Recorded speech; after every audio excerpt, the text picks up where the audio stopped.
रुपया के हो ओसे तार का मतलब के किनोई लखो मुनुआ हमरा ना किनोई बहो आइसक्रीम अब पाही कि नहीं आइसक्रीम में तो दो 5-10 रुपया दुकानी पे किन ले पहले पैसा दी आइसक्रीम रही तो चलो किनवा दे आइसक्रीम वाला काहे बा दो ना हमरा पैसा हम किन ले ना आइसक्रीम किनवा दे पैसा ना का है तो चलो किनवा आइसक्रीम चलो चलो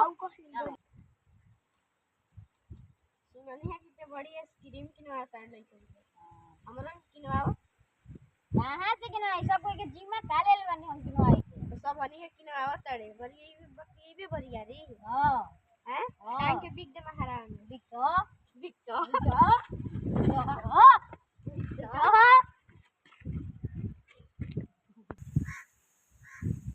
आज ने के चल का किनवा दे हमरा आज किनवाओ तहन लइकन के आज किनवइला है आज नहीं के तो कैसे किनवाई पैसा दो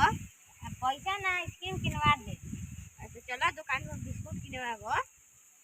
अब आइसक्रीम तू कहत रहा था बिस्कुट कैसे किनवा हमें पैसा दो पैसा काहे लगी